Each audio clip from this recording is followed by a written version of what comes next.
Have you ever looked at your bank account and felt like no matter how hard you try, wealth keeps slipping through your fingers, like you're pushing a massive boulder uphill, only for it to roll right back down again the moment you pause?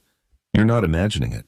Building wealth, especially your first $100,000, truly feels like an uphill battle fought in slow motion. But here's the twist. Once you finally reach that milestone, everything changes. The climb flattens, the path clears, and money begins to work for you rather than against you. This is Mike Compound, and today we're diving into one of the most powerful, yet least understood truths in personal finance. Why your first 100,000 is brutally hard, but every dollar after that seems to multiply effortlessly. By the end of this video, you'll not only understand why this happens mathematically and psychologically, but you'll also know how to use it to your advantage, to speed up your journey toward real financial freedom. So let's start with the simple question. Why does it feel so much harder for you to build wealth than for the rich to keep growing theirs? You work hard, you try to save, you invest a little here and there, and yet your balance barely moves. Meanwhile, the wealthy seem to make money in their sleep. It's not magic and it's not luck. It's math and mindset working together, and the moment you see how it works, you'll realize that your current struggle isn't permanent. It's just part of the setup before the breakthrough. Think of it like a video game. When you're starting out, the first $100,000 is expert mode with a broken controller. Every move feels heavy, slow, and unforgiving. But once you cross that mark, it's like switching to easy mode with cheat codes turned on. Suddenly, progress accelerates, not because the game got easier, but because you did. You've built momentum, and momentum is everything in wealth creation. But before we get ahead of ourselves, let's paint a picture you'll probably recognize. You've likely heard successful investors or entrepreneurs say things like, the first 100,000 is the hardest, or once you have money, it's easy to make more. They're not bragging. There's a deep truth in those words, one backed by both psychology and math. Because wealth doesn't just grow linearly, it compounds, it snowballs, and that snowball takes time to form before it starts rolling downhill. Here's the harsh truth most people don't want to hear. In the beginning, you're doing all the heavy lifting yourself. Every dollar you save comes straight out of your own effort. There's no compound interest yet, no investments quietly multiplying in the background, no financial momentum to carry you forward. It's just you. Working, saving, cutting, repeating. I call this the manual labor phase of wealth building. You're filling a swimming pool with a garden hose while someone's still pulling the plug at the bottom. Progress feels painfully slow, and that's because, mathematically, it is. Imagine you save $5,000 and invest it at 10% per year. After 1 year, you've earned off $100. That's nice, but not life-changing. You could make that by working a few extra shifts or selling something online. So it's easy to think, what's the point? This is barely moving the needle. And that's where most people give up. They stop investing, thinking it's not worth the effort, unaware that they were just one small step away from the tipping point. Because once that same person reaches $100,000, the exact same 10% return now earns $10,000. And that's when everything flips. Suddenly, your investments are making as much as a part-time job, without you doing anything. The math finally starts working for you instead of against you. It's like crossing from the desert into an oasis. For the first time, you see that wealth is not about luck, it's about endurance, staying in the game long enough for compounding to kick in. And when it does, it feels almost magical. Your money grows while you sleep, while you eat, while you live your life. You've effectively hired an invisible employee who works 24/7 and never complains, never takes a day off, and never asks for a raise. That's the beauty of compounding. Once it starts rolling, it doesn't stop. But you can't enjoy that freedom unless you survive the hard part, the first stretch, where every dollar feels like a drop in an ocean. That's the truth behind wealth that most people never understand. The early stage feels unfair, not because the system is broken, but because you're still in the phase where effort outpaces reward. You're planting seeds, not harvesting fruit. But once those seeds grow, once the roots of discipline, time, and compound growth intertwine, the results explode exponentially. And in that moment, wealth stops feeling like punishment. It starts feeling like possibility. When you're starting from zero, every cent you save feels like an uphill struggle because it is one. You're trying to build something from nothing, with no leverage and no momentum. There's no compounding interest yet, no assets quietly growing while you rest. At this stage, you are the engine, and that engine burns energy fast. You're doing all the heavy lifting, paycheck by paycheck, week by week, relying on discipline and determination to keep moving forward. Let's take a simple example. You scrape together $5 and invest it at 10% per year. After 12 long months, your reward is just $500. It's progress, yes, but not enough to make you feel like you're winning. You still feel stuck. That small return doesn't ignite excitement. It barely sparks patience. So many people abandon the process right there. They look at their tiny gains and conclude that investing doesn't work or the system is rigged. But what they don't realize is that they've only just started the ignition. The rocket hasn't even left the ground yet. Because wealth building is exactly like launching a rocket. It burns the most fuel in the beginning just to break through gravity, to escape the weight of debt, habits, and instant gratification. Once you escape that gravitational pull, everything becomes easier. Momentum takes over. The math starts compounding.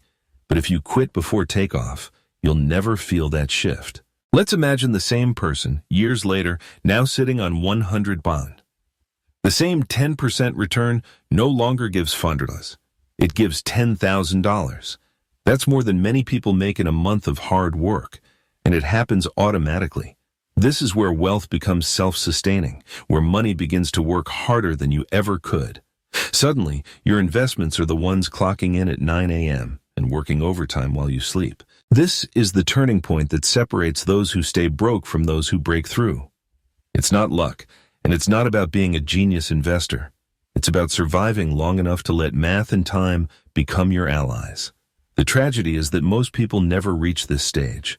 They give up while still pushing that boulder uphill, unaware that just a few more steps would have brought them over the crest. Now let's talk about what happens next, because once you start seeing real returns, something profound happens in your mind. The first time you check your account and see that your money made more while you slept than you earned during the day, it changes you. You begin to understand the true power of compounding. You realize that wealth is not built by working harder, but by making your money work smarter. That's what I call the acceleration effect, a powerful loop where progress feeds motivation and motivation feeds progress. When you see your investments generating real results, you naturally want to save more, invest more, and optimize more.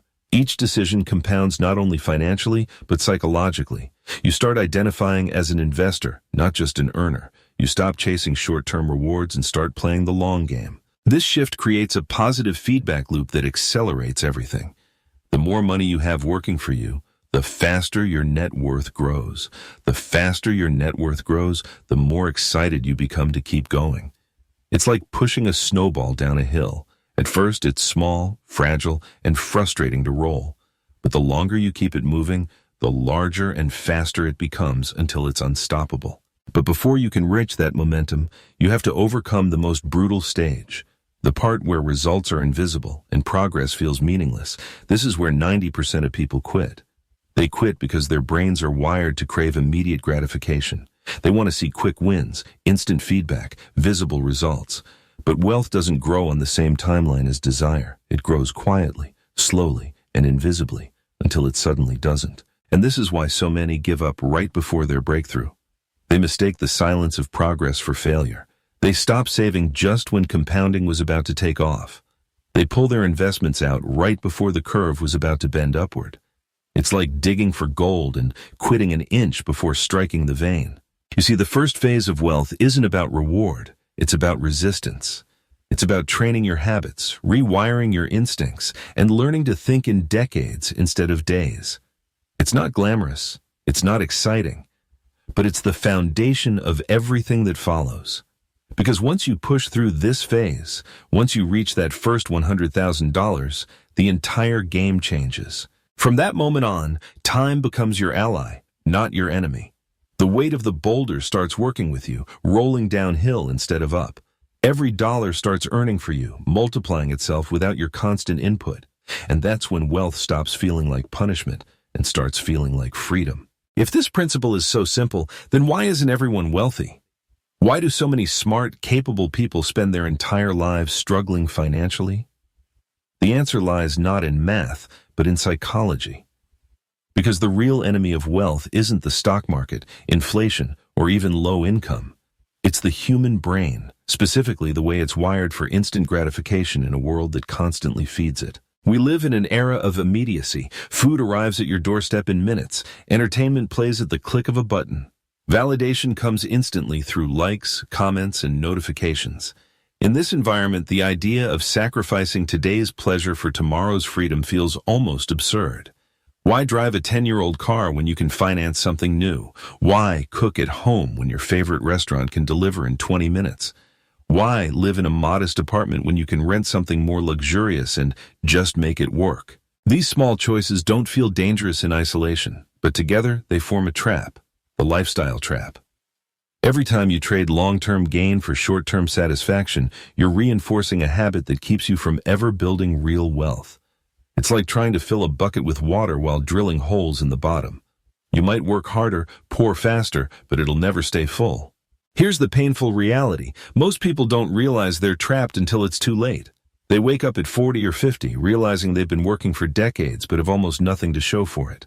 Their paychecks vanished into dinners, gadgets, and monthly payments, all things that brought fleeting joy but left no lasting value. And when that realization hits, panic sets in. They scramble to catch up, trying to compress decades of lost savings into a few desperate years. It's financial triage, trying to repair years of damage when time is no longer on your side. And this is exactly why understanding the timing of wealth is crucial. The dollars you save in your 20s or 30s are exponentially more powerful than the ones you save later. Not because of the amount, but because of time. Time is the secret multiplier that separates the wealthy from the worried. Think about it. The difference between saving 100 in your 20s versus your 40s isn't just 20 years. It's decades of compound growth. The earlier dollar doesn't just grow, it multiplies itself through every year you stay invested. That's why every financial choice you make early in life has weight far beyond its surface value. And yet most people treat time like it's infinite. They assume they can start saving later, invest when things calm down, or build wealth after the next big break.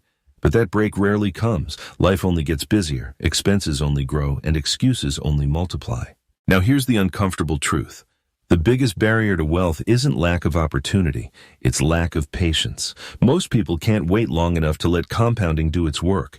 They're addicted to speed, and speed is the enemy of growth. Compounding is slow, steady, and silent, but it's unstoppable if you give it time. So how do you escape the lifestyle trap?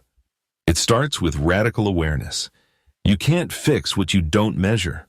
For 1 month, track every dollar you spend, not just the big purchases, everything. That coffee on the way to work, the streaming subscriptions you forgot existed, the food delivery you ordered because you didn't want to cook. Track it all. Most people are shocked when they see where their money actually goes versus where they think it goes. I once had a friend who swore he was broke. He said he couldn't afford to invest because he was barely making ends meet. So he tracked his spending for 30 days and found out he was spending $300 a month on takeout. That's $3,600 a year that could have been working for him instead of disappearing into cardboard boxes and delivery tips. This is the part where you must be brutally honest with yourself, not harsh, just real. Ask, which expenses genuinely bring me joy and which ones are just habit? The goal isn't to strip your life of pleasure. It's to spend intentionally. Keep what you love, cut what you don't. If live concerts make you happy, keep them. But if you're paying for a gym membership you haven't used in 6 months, cancel it. This isn't deprivation, it's clarity. Every dollar you spend has a purpose, either to serve your present happiness or your future freedom. When you start seeing money this way, everything changes. You stop viewing saving as a punishment and start viewing it as a strategy. Every choice becomes an investment in your future self. But awareness alone isn't enough. Once you plug the leaks, you have to build pressure by increasing your income and growing your gap between earning and spending. And that's where most people hit the next wall. They believe their job is their only source of income. That's the scarcity mindset. And it's the next mental barrier you'll need to break if you want to reach that first 100,000. Now that you understand how lifestyle choices and impatience sabotage wealth, let's move to the practical side. How do you actually bridge the gap between where you are now and that first $100,000? The answer isn't glamorous. It's not a hidden investment strategy or some secret stock pick. It's a shift, a mental and behavioral reset that aligns your daily actions with your long-term goals. Most people treat wealth like a lottery ticket. They wait for the big win, a raise, a bonus, a perfect investment, or the next hot opportunity that will catapult them forward. But building wealth isn't about single events. It's about compounding behaviors, small, repeated decisions that stack on top of each other until the results become undeniable. Think of it like fitness. You don't get in shape by going to the gym for 10 hours one day and then never going again. You get in shape by showing up consistently for shorter periods of time, every week, every month. Wealth works the same way. It rewards consistency, not intensity. Here's the truth. The path to 100,000 is paved with boring choices. It's the quiet decision to cook instead of order takeout, to save instead of splurge, to invest instead of hoard cash out of fear. It's the choice to do the dull, predictable thing over and over again, until the extraordinary becomes inevitable. Let's be honest. If you're living paycheck to paycheck while maintaining a dozen streaming subscriptions, eating out 4 times a week, and financing a car that costs more than your annual savings, you're not trying to build wealth, you're hoping it will happen by accident. That's like saying you want to run a marathon while refusing to train. Wealth doesn't happen accidentally, it happens intentionally. Start by tracking and cutting strategically, not aggressively. If you try to eliminate every expense overnight, you'll crash. You'll feel deprived, rebel against your own plan, and end up spending even more. The key isn't to live like a monk. It's to design a lifestyle where spending serves your values instead of your impulses. Keep what truly brings you joy. Eliminate what doesn't. But cutting costs is only one half of the equation. The other half, the one that truly accelerates your path, is increasing your income, because while there's a limit to how much you can save, there's no limit to how much you can earn. And we live in the most opportunity-rich era in human history. You have a global marketplace in your pocket. You can freelance, start a small business, create content, offer services, or sell skills online, often with zero startup cost. It's not easy, but it's accessible. The real question isn't, can I make more? It's, am I willing to? Because the truth is, the price of financial freedom is almost always short-term discomfort. Working nights, waking up earlier, learning new skills, cutting out distractions. The grind may be temporary, but the freedom it buys can last a lifetime. And once you combine controlled spending with growing income, something remarkable happens. You create the gap. That's the difference between what you earn and what you spend. And that gap is your engine of wealth. It's not just spare cash, it's potential energy. Every dollar inside that gap has a job to multiply itself. The bigger the gap, the faster you reach 100,000. Most financial advisors will sell you products, plans, and predictions. But here's a truth they rarely emphasize. The fastest path to $100,000 isn't through complicated investments. It's through maximizing your savings rate. The wider your gap, the more you can invest. The more you invest, the faster compound interest takes over. Let's put some numbers on it. If you can save and invest $2,000 every month in an asset averaging 8% annual returns, you'll reach your first $100,000 in less than 4 years. 4 years. That's faster than most people finish college. The challenge isn't the math, it's the discipline, because $2,000 a month sounds impossible until you realize how much you already waste on things that don't move you forward. Wealth isn't about earning more money. It's about keeping more of the money you earn and making it work for you. The people who succeed aren't necessarily the smartest or the highest paid. They're the ones who stay consistent when everyone else gets distracted. They don't chase hype. They build habits. These are the quiet millionaires who drive reliable cars, live in modest homes, and ignore the noise. They don't need validation because they have confidence. They've learned that every financial decision is a trade-off between comfort now and freedom later. And they choose freedom. Because once you reach that first $100,000, something powerful shifts, both in your math and in your mindset. The compounding becomes real. You start seeing growth that's faster, smoother, and more motivating. You stop wondering if it's possible and start planning what's next. You stop surviving and start building. That's the moment when you finally understand. The game of money has rules, and those rules were always meant to favor the patient, the disciplined, and the consistent. Once you get there, the game is no longer about struggle, it's about strategy. When you finally hit that first $100,000, the entire dynamic of money changes. What once felt impossible starts to feel inevitable. You've crossed the hardest part, the phase where effort outweighed reward. Now, compounding begins to work in your favor, and your wealth gains speed like a snowball rolling downhill. This is where you experience something I call wealth momentum. It's more than just financial growth. It's psychological evolution. You've proven to yourself that you can accumulate money, that you can delay gratification, that discipline actually pays off. And that realization changes how you think forever. Suddenly, you're not operating from desperation, but from confidence. You've built a safety net, and with that cushion comes freedom. The freedom to take calculated risks, to explore new opportunities, to say no to things that don't align with your goals. That's when life starts expanding instead of shrinking around your finances. You'll notice something else too. Opportunities seem to appear out of nowhere. Not because the world suddenly changed, but because you did.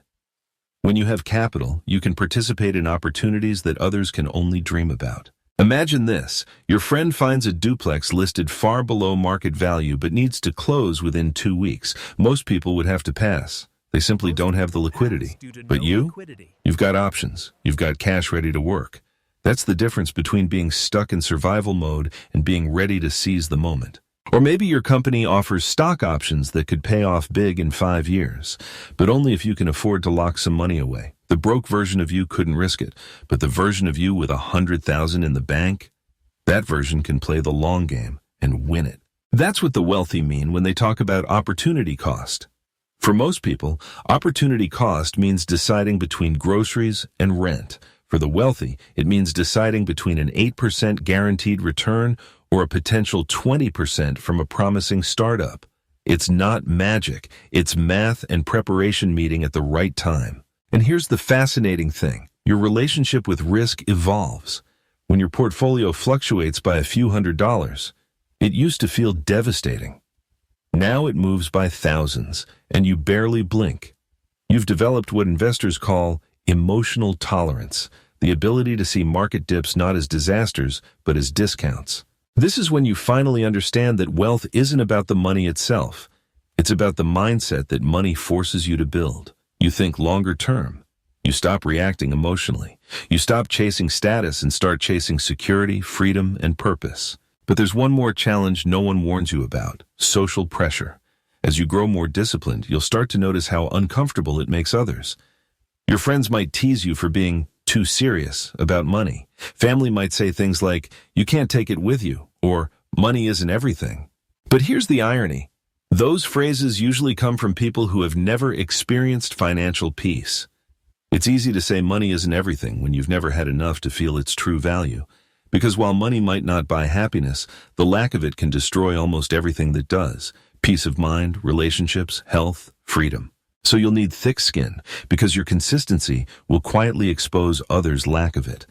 But that's okay. You're not here to impress anyone. You're here to build a life where money is no longer your master. There will be moments of doubt, moments when the grind feels endless, when you question if it's worth it. But remember this: every single person who has built real wealth has walked through that same storm. Every one of them felt the fatigue, the boredom, the temptation to quit. But they didn't. And that's why they succeeded. Because the secret to wealth isn't brilliance, it's endurance. The ability to keep going when the results aren't visible yet, the willingness to delay comfort now for freedom later. That's the quiet superpower of every financially free person you admire. And here's the beautiful twist. By the time you reach your first $100,000, the very habits that got you there become automatic. You no longer fight your impulses, you've rewired them. Saving feels natural. Investing feels exciting. You've turned discipline into identity. At that point, the next $100,000 doesn't just come faster because of compounding interest. It comes faster because you've changed. You've become someone who understands that every dollar is a decision, someone who thinks in decades, not days, someone who's no longer chasing money, but letting money chase you. So, if you're staring at your bank balance right now, wondering if it'll ever change, let this be your reminder. Your current situation isn't permanent. The frustration, the grind, the feeling of running uphill, it's all temporary. Because once you hit that first milestone, the struggle fades and the system starts working for you. Every investor, every entrepreneur, every financially free person started where you are, with more dreams than dollars. The difference isn't luck, it's persistence. They took the first step, then the second, then the third, even when progress felt invisible. Your first $100,000 is waiting for you. It won't be easy, it won't be fast, but it will be worth it. And when you finally get there, you'll understand what every wealthy person has been trying to tell you all along. The first $100,000 is the hardest, but every dollar after that changes everything. This is Mike Compound, reminding you that the only difference between those who dream of wealth and those who build it is the courage to start and the discipline to keep going. Your future self is counting on you. Don't let them down.